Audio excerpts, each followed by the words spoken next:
Assalamualaikum warahmatullahi wabarakatuh. Perkenalkan, kami dari kelompok 4 ingin mempresentasikan hasil diskusi kami mengenai teori hubungan sosial dalam mata kuliah komunikasi kesehatan yang diampu oleh Bapak Eva Nugroho, SKM MKes. Sebelumnya, izinkan kami memperkenalkan diri kami. Saya Putri Valeri Sirait dengan 3 NIM belakang 081. Saya Dian Kusumawardani dengan 3 NIM belakang 062.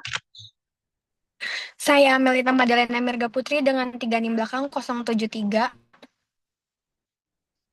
Saya Aulia Margini Safitri dengan 3 NIM belakang 076. Saya Anisya Nabila Rohman dengan 3 NIM belakang 096.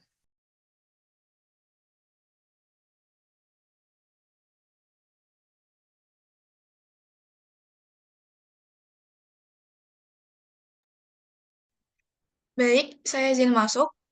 Untuk pertemuan kali ini, untuk saat ini, kami akan menjelaskan mengenai teori hubungan sosial. Apa sih teori hubungan sosial itu? Teori hubungan sosial adalah pendekatan yang mempelajari bagaimana individu itu berinteraksi dan membangun hubungan dalam konteks sosial. Teori ini menekankan pentingnya bahwa komunikasi itu sebagai elemen kunci yang memungkinkan individu itu untuk saling mempengaruhi dan mempertahankan hubungan dalam masyarakat. Teori ini juga berfokus pada bagaimana sebuah hubungan itu dapat terbentuk, terjaga, dan berfungsi di masyarakat. Next. Nah, teori ini dikemukakan oleh Melvin L. Devereaux. Dalam karyanya, Melvin menjelaskan bahwa individu lebih memahami pesan dari media melalui interaksi sosial dengan orang lain dibandingkan melalui media itu sendiri. Artinya, proses ini menunjukkan bahwa hubungan sosial dan komunikasi interpersonal dapat berperan penting dalam menginterpretasikan pesan, sehingga adanya komunikasi secara langsung tersebut dapat memberikan sebuah hasil yakni perubahan perilaku seseorang cenderung terjadi karena interaksi dengan orang lain. Karena interaksi dengan orang lain dapat membantu mereka dalam memahami dan mengadaptasi informasi yang diterima dari media. Nah, teori hubungan sosial ini muncul dari kebutuhan untuk memahami bagaimana individu berinteraksi dalam konteks sosial yang lebih luas. Melalui komunikasi, norma dan nilai sosial ditransmisikan dari satu generasi ke generasi berikutnya yang nantinya berfungsi sebagai panduan perilaku dalam berbagai situasi sosial. Proses ini dimulai dari interaksi kecil yakni dalam keluarga, kemudian meluas ke kelompok, dan yang terakhir ke masyarakat. Next. Baik, yang selanjutnya adalah mengenai bentuk hubungan sosial. Nah, bentuk hubungan sosial sendiri ini itu ada dua, yaitu hubungan asosiatif dan hubungan disosiatif. Hubungan asosiatif adalah hubungan berdasarkan kontak komunikasi sosial yang mengarahkan pada integrasi sosial di dalam kehidupan masyarakat. Nah, hubungan asosiatif ini dapat dicontohkan dengan misalnya adalah kerjasama penyelesaian konflik yang dilakukan antar provinsi di Indonesia. Provinsi yang seringkali mengalami konflik dalam masyarakat menyelesaikannya melalui perundingan. Dalam hal ini, GAM atau Gerakan Aceh Merdeka yang menyelesaikan konflik dengan pemerintah melalui kompromi atau perundingan. Dengan adanya pemberlakuan daerah istimewa dengan Aceh menerapkan bahwa syariat Islam merupakan salah satu bentuk hubungan sosial yang bersifat asosiatif. Kemudian bentuk hubungan sosial yang kedua yaitu disosiatif. Disosiatif adalah proses oposisi yang berarti cara berjuang untuk melawan seseorang atau kelompok untuk mencapai tujuan tertentu, baik dengan cara melakukan perombakan ataupun melakukan reformasi. Contoh hubungan disosiatif ini misalnya adalah demo yang dilakukan oleh mahasiswa pada saat penurunan Orde Baru. Proses penurunannya dilakukan dengan cara disosiatif, yakni menurunkan paksa presiden dengan cara berdemo. Kejadian ini dilakukan karena masyarakat serta mahasiswa sudah merasa tidak puas dengan pemerintahan yang dijalankan oleh Orde Baru yang seringkali ada nepotisme, korupsi, dan bentuk penyimpangan sosial lainnya. Oleh karenanya, disosiatif ini biasanya dilakukan masyarakat setelah proses asosiatif dilakukan. Baik, selanjutnya terdapat faktor-faktor hubungan sosial, yaitu gimana sih supaya berlangsungnya suatu proses hubungan. Nah, itu didasarkan oleh 4 faktor, yaitu imitasi, sugesti, identifikasi, dan juga simpati. Nah, faktor-faktor tersebut dapat bergerak sendiri-sendiri, baik secara terpisah maupun dalam keadaan bergabung. Yang pertama yaitu adalah faktor imitasi, yaitu meniru perilaku dan juga tindakan lain atau tindakan yang dilakukan oleh orang lain. Nah, tindakan ini dinilai berhasil dalam wilayah tertentu sehingga mendorong terjadinya tindakan yang sama.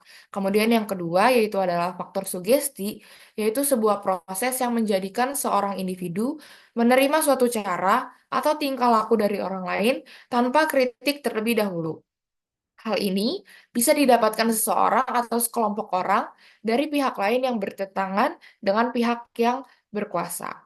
Kemudian faktor yang selanjutnya yaitu adalah faktor identifikasi, yaitu kecenderungan dalam diri seseorang atau sekelompok orang untuk menjadi sama dengan orang lain yang ada di wilayah-wilayah tertentu. Lalu faktor yang terakhir yaitu adalah faktor simpati yang dapat didefinisikan sebagai sebuah proses yang menjadikan seseorang atau sekelompok orang untuk merasa tertarik kepada pihak lain, baik yang ada di satu negara ataupun berada dalam berbeda negara. Selanjutnya.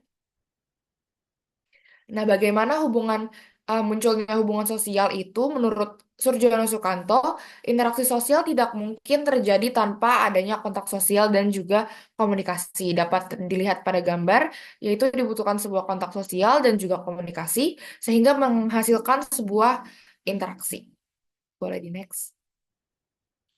Lalu kemudian di sini terdapat bagan hubungan sosial, yaitu sebuah hubungan sosial dalam interaksi, yaitu terdapat syarat terjadi yang sudah dijelaskan tadi, yaitu dibutuhkan sebuah kontak sosial dan juga komunikasi. Selanjutnya faktor pendorong, yaitu yang terdiri dari 4 faktor, yaitu imitasi, sugesti, identifikasi, dan juga simpati. Lalu bentuk yang sudah dijelaskan tadi dapat terbagi menjadi 2, yaitu bentuk secara asosiatif dan juga disosiatif.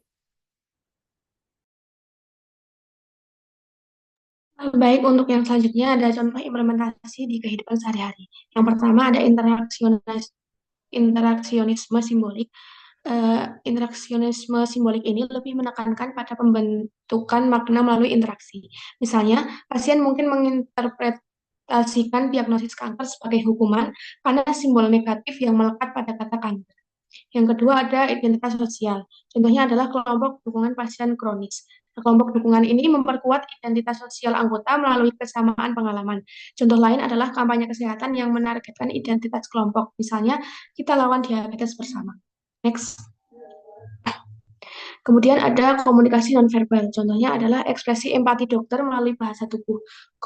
Komunikasi nonverbal ini bisa dilakukan dengan kontak mata ataupun ada suara, memang kritis dalam membangun kepercayaan. Namun perlu diingat bahwa budaya memengaruhi interpretasi nonverbal. Misalnya adalah kontak mata dianggap tidak sopan di beberapa budaya. Yang selanjutnya ada pertukaran sosial. Contohnya, interaksi dokter dan pasien sebagai pertukaran informasi dan dukungan.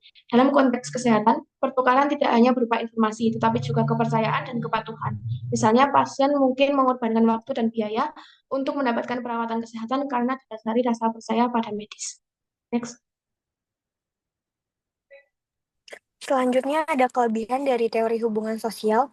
Yang pertama itu, informasi dapat berpindah dari media kepada orang yang banyak memiliki pengetahuan. Maksudnya itu, ini berarti bahwa orang yang sudah memiliki pengetahuan atau wawasan yang lebih luas cenderung lebih cepat dalam memahami, menyerap, dan menyebarkan informasi yang diterimanya.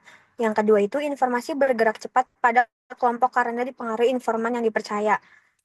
Yang dimaksud adalah dalam kelompok atau komunitas, informasi seringkali tersebar dengan cepat melalui orang-orang yang memiliki kredibilitas atau yang dianggap sebagai sumber terpercaya. Ketika informasi itu berasal dari seseorang yang dihormati atau dipercaya, orang lain cenderung lebih cepat menerimanya dan membagikannya, mempercepat aliran informasi dalam kelompok atau komunitas tersebut. Yang ketiga itu, seseorang yang memiliki pengaruh dalam media massa dengan mudah menentukan suatu pembentukan suara dalam forum musyawarah. Yang berarti individu atau kelompok yang memiliki pengaruh dalam media massa dapat mempengaruhi pendapat dan keputusan dalam forum diskusi atau musyawarah. Melalui media tersebut, mereka bisa membentuk persepsi publik, mengarahkan opini, atau bahkan mengaruhi keputusan dalam sebuah pertemuan atau diskusi melalui kekuatan informasi yang mereka kendalikan. Yang terakhir, tidak hanya mendapatkan informasi, tetapi individu dapat pula menafsirkan suatu informasi yang mereka terima. Proses penerimaan informasi tidak hanya sebatas menerima fakta atau data. Individu juga akan menafsirkan informasi yang mereka terima berdasarkan latar belakang, pengalaman, dan pandangan pribadi mereka. Next. Nah, ada juga kekurangan dari teori hubungan sosial, yaitu yang pertama, lebih percaya menerima informasi dan pesan dari orang yang dipercaya dan orang terdekat. Nah, pernyataan ini mengacu pada fenomena kepercayaan dalam komunikasi interpersonal. Nah, dalam konteks hubungan sosial, seseorang cenderung lebih mempercayai informasi yang diterima dari orang yang memiliki hubungan dekat atau sudah memiliki tingkat kepercayaan tinggi. Yang kedua, adanya konstelasi atau persaingan antar masyarakat sehingga kesenjangan komunikasi dapat terjadi. Ketika ada persaingan antar kelompok atau individu, kesenjangan komunikasi seringkali terjadi. Nah, misalnya kelompok yang lebih kuat atau dominan dapat lebih mudah mengakses atau mengendalikan saluran informasi, sementara kelompok yang lebih lemah mungkin terpinggirkan.